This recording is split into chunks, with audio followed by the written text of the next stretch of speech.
Hi, my name is Ho-Chang Lee, and I'm a PhD student at UT Austin. And this work is about the comparative study of metrics and graph approach for graph analytic applications. And this work was done by a number of folks from UT Austin and Intel Corporation. And first, let me differentiate representations of those two approaches. They have a different views for graph analytic problems. First, graph approaches represents a graph with vertices and edges. Second, matrix approaches represent a graph through the adjacency matrix. In graph approaches, each node could have its own data. In matrix approaches, we usually use the sparse vector to store the node data. In graph approaches, we can use a work list to manage the active vertices. In matrix approaches, we use a sparse vector for them.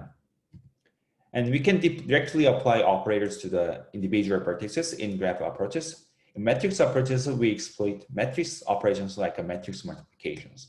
And there are many stable systems for those two approaches. But for your information, most of the matrix-based systems follow a standard matrix API for graph analytics called GraphBLAS. It has been successfully separated constants between algorithm designer and library writer. The algorithm designer as a result can use any hardware with the one API, and they are currently used in many areas. However, the comparative study between two approaches has not been done actively. So in this work, we firstly attempt to compare these two approaches in terms of expressiveness and performances. And this is the system architecture that we have used for the comparative study. We use the same CPU, and we use the state-of-the-art 3 runtime systems. And for graph analytic algorithm implementation, we use LAGraph and LoneStar. And for evaluating graph approaches, we use LoneStar, which is a graph collection running on the Galois runtime. And for the matrix approach, we use LAGraph, which is also a graph collection running on the SuiteSparse. And there are differences between SuiteSparse, Galois of runtime differences. So we implemented a matrix-based system on the Galois runtime, and this is called GraphBLAS.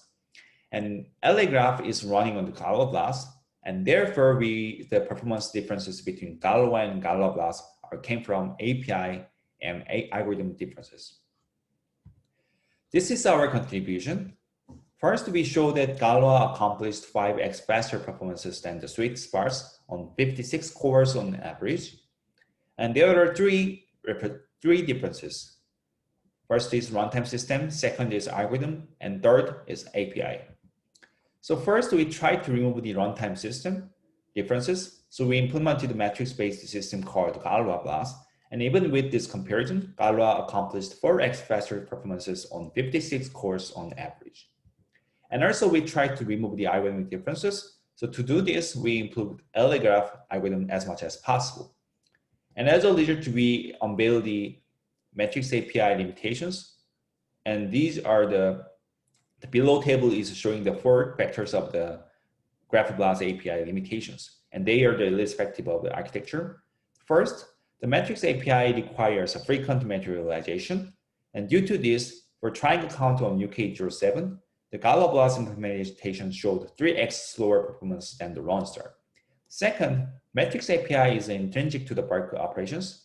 So as a result, for connected component or on RDograph, GraphBLAS implementation showed 3x slower performances than the Galois. Thirdly, the matrix API is intrinsic to the round-based execution. And due to this, for SSSP on Eukarya, the GraphBLAS showed 300x slower performances than the LoneStar. And lastly, to represent composite operations, the matrix API requires multiple loops. And due to this, for BFS on RoadUSA, GraphBLAS showed 5x slower performance than the LoneStar. And through this slide, I will introduce the detailed information about this analysis. And before moving to the analysis, let me introduce detailed background about the relationship between graph and matrix approaches. First, we represent a graph through the adjacency matrix in matrix approaches. And in this case, the row of the matrix is the source, and the column of the matrix is destination. And also, we can store the node data on the sparse vector. And we can apply the operators to the vertices, such as through the matrix operations like vector times matrix. And in this case, we can replace the general multiplication operators with the summary. For example, in SSSP, we can use a plus and min summary. And by replacing this summary with other summaries, we can represent various graph algorithms. And we can select a subgraph in GraphBLAS. And in GraphBLAS, they are using a mask operation. And in this case, the mask operation specifies which element will be updated. If the element of the mask is 1, then the corresponding element of the output will be updated with the computed value. And now let me introduce the actual implementation written by Graph and Matrix APIs. And this example is BFS one-round body actual source code. The left side is Lone Star BFS implementation, and the right side is representing the LAGraph BFS implementation. And note that left side, you can see the dual loop. And this is the Galois parallel loop, and it iterates over the first parameter in parallel. And let me introduce the BFS operations one by one. And first, the BFS checks if the frontier is empty or not. And in graph approaches, we use a work list to check the frontier existence. And in this case, we just check if the work list is empty or not. In matrix approaches, we use a sparse vector, and we calculate the number of explicit entries of the sparse vector. The next operation is to construct a new frontier. And in graph approaches, we just push new vertices to the next frontier work list. And in case of matrix API, we multiply frontier vector with adjacency matrix. And in this case, we replace the multiplication operators with logical OR and logical AND summary. And as a result, we can get the next round frontier sparse vector.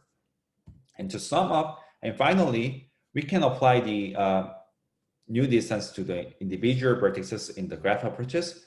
In case of the matrix API, we have a separate sparse vector called distance. And by calling the assign function, we update the specific element of the distance vector to the new level. And to sum up, the graph API requires a one fused loop, which implies one barrier. In case of matrix API, we need two separate loops, and which imply that we need two barriers. And now let me introduce the actual analysis with the experimental result. This is our experiment setup. We use the Intel Xeon Gold CPU with 56 cores and 4 sockets, and the DRAM size was 187 gigabyte. We have three kinds of system combination. First, for the graph, we use a Galois and Lone Star combination, and we will call this LS. And for the matrix approaches, we use the SuiteSparse and LAGraph combination as SS, and GraphBLAS LAGraph combination as GB. And we tested 6 graph benchmarks. And note that we choose the best implementation of each system. And we did not modify any input during this test. This is the input graph information. We try to choose the various types of input graph. The number of nodes is from 6 million to 100 million, and number of edges from 50 million to 4 billion. And the below table is showing the detailed information about the input graph. We chose the 5 types. The first type is road network. It has a long diameter and low degree. The second is synthetic graph. And the third type is protein graph. It has a normal diameter, but if we consider the edge weight, then it becomes the longest diameter graph. The next one is social network. And finally, we also use a web core graph. And let me introduce the long-time experiment at the first. We first compared the GB and SuiteSparse, which to check if the GB is compared to the SuiteSparse. And the below plot is showing the speed up of the SS over GB. The purple grid line is showing GB baseline, and the blue bar is showing the SuiteSparse speed up. And as you can see, SuiteSparse is generally slower than the GB. So we conclude that GB is comparable to the SuiteSparse, and the speed up of GB over SS was 1.4x. And also we found that the Galois and Lone Star combination showed the fastest system, and it showed 5x faster performances than the SS and showed 4x faster performances than the GB. And since LS and GB are using the same runtime system of Galois, so we conclude that these performance differences came from API and algorithm. And so to unveil the API limitations, we tried to remove these algorithm differences, and we called the differential analysis. And the motivation of this analysis is that we expect we could unveil the API differences if we can narrow the algorithmic and implementation gap between LS and GB. And to do this, first we try to improve LAGraph as much as possible until we find the matrix API limitations. And then at the same time, we try to constrain Lone Star as much as possible. And then we can, as a result, we could remove the algorithmic difference as much as possible. And these are our analysis summary, and I will explain one by one deeply through the listed cases study. The first point is about the frequent materialization of the matrix API. And in this case, we use a triangle count. And we have 4 implementations of the triangle count. The first implementation is Lone Star, and it is using input graph sorted by degree in descending order. And then we try to find the triangles UVW. And in this case, it satisfies the order UVW. And it means that U has the lowest degree and W has the highest degree. Since we tricked over from U to W, so we can avoid high degree vertices in the inner loop. The next implementation is GraphBLAS LAGraph default implementation of the triangle count. We call it GB. And in this case, we use the unsorted input graph. And then we try to find the triangles UVW. But in this case, the condition of this is slightly different from the LS. And also it materializes intermediate matrices. But I will introduce these 2 factors in the later slide. The right side is showing the speed up of the LS over GB. And as you can see the red bar, the LS accomplished much faster performances. So we tried to narrow down this gap. So we first, instead of passing unsorted input graph, we tried to pass the sorted graph to the GB, and we called this combination as GB sort. And the right side, the blue bar is showing the GB sort speed up over the GB. And it accomplished the comparable performances with the GB, but it is still much slower than the LS. And also in some cases, GB sort are slower than the GB. So we tried to understand why, and we found that the GB sort and GB do not exploit sorting properties of the graph. And you can check why this happened through the right side pseudocode. And this is the main operations of the GB and GB sort, which is the matrix multiplications. And in this case, the operand of this operation is lower and upper matrices. So it means that we try to find the triangle UVW, and this triangle UVW do not follow one direction ordering. The first iterated point U would find the point V, which has lower index, and then U would find the common point of the U and V, which is called W, and which it could have higher indexes. So as a result, index ordering would be mixed, so it does not exploit the sorted graph property. So to alleviate this issue, we just simply replace this upper matrix with lower matrices. As a result, we call this GBLL, and it uses a sorted input graph, and it follows the same condition of Lone Star. To sum up, GBLL is using the similar algorithm with LS, but the GBLL allocates multiple matrices. And we cannot avoid this materialization in matrix API. Let me introduce why. The below equation is showing the actual equation of the GBLL, and it requires 4 additional matrices during the execution. First, we need the input matrix L. Since we transpose the L, so we need the additional matrix. Next, since we are using mask operands, we need the intermediate matrix for storing the multiplication. And lastly, we need the output matrix C. So to sum up, we need the 4 additional matrices during the execution. On the contrary, LS requires only 1 graph object because we can directly count the number of triangles from the input graph. And the right side is showing the R combination speedup result. The green bar, which is the GBLL speedup over GB, showed much faster performances than the GB sort and GB, but it is still slower than the LS. And this was because GBLL accesses DRAM 1.5x more than the LS. So we conclude that the materialization could affect performance critically, and this is intrinsic to the matrix approaches. The next point is about the bulk operations of the matrix API, and in this study we use the connected component. We have 3 implementations. The first implementation is LS, and this is using the A-first connected component. And the A-first connected component is known to be faster algorithm than the Cellulak-Wyszynski connected component. What they do is that they consider spanning tree is equivalent to CC, and from this motivation, they randomly sample edges for each vertex, and then they try to link and compress subgraph to make this spanning tree. However, GB is using a variant of Cellulak-Wyszynski algorithm called FastSV, and this was because matrix API cannot easily express fine-grained operations like a random sampling and applying operators to the sampled vertices. So to narrow this gap, we also implemented the Cellulak-Wyszynski algorithm in Lonster, and the right side is showing the speed up of the Lonster and Lonster SV, which is red bar and blue bar, and LS is accomplished for 7x faster performances than the LS SV.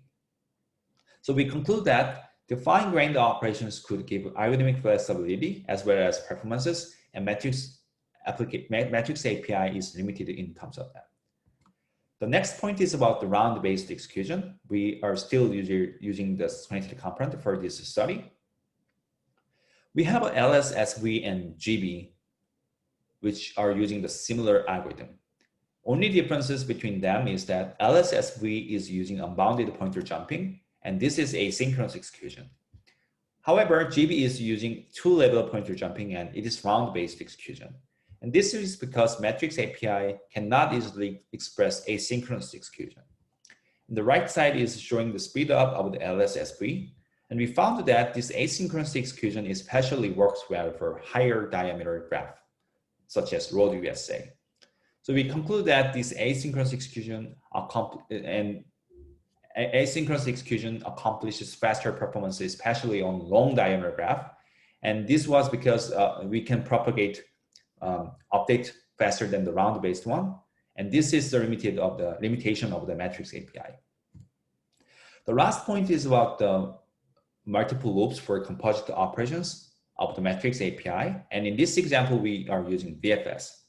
And I already showed the actual code of the BFS in the background section. So I briefly introduce high-level algorithm and differences.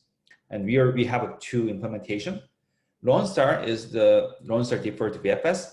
It visits out neighbors from the current frontier vectors, and it is round-based, and it requires 1 fuse loop. And GB is the GraphBLAS LAGraph default BFS. It also uses the same algorithm of the LS, but the only difference is that it requires 2 separate loops. And the right side is showing the speed up of the LS and GB, and the blue bar is showing the LS. As you can see, LS accomplished much faster performances than the GB. And we checked the hardware metrics, and we found that GB performs 4x more instruction count and 3x more L1 cache accesses more than LS. So we conclude that the matrix is limited within the composite operations, and it could degrade locality and therefore the performances. And this is our conclusion. We conclude that the Galois accomplished 5x faster performances than the SuiteSparse on 56 cores on average. And there are 3 differences: runtime system, algorithm, and API. So we first removed runtime system differences by implementing GraphBLAS. And even with this comparison, Galois accomplished 4x faster performances than the GraphBLAS on 56 cores on average. And then we tried to remove the algorithmic differences by using differential analysis. And through this, we identified 4 inherent matrix API limitations, and they are unrelated to the architecture. The first limitation is that matrix API requires a frequent materialization. Second, it requires a bulk operations. Thirdly, it is intrinsic to the round-based execution. Finally, to represent the composite operators, and it requires multiple loops, and therefore they can degrade the performances. And we expect that we could achieve faster performance through the compiler level optimization, but this is the future work. This is my talk, and thank you very much for your attention.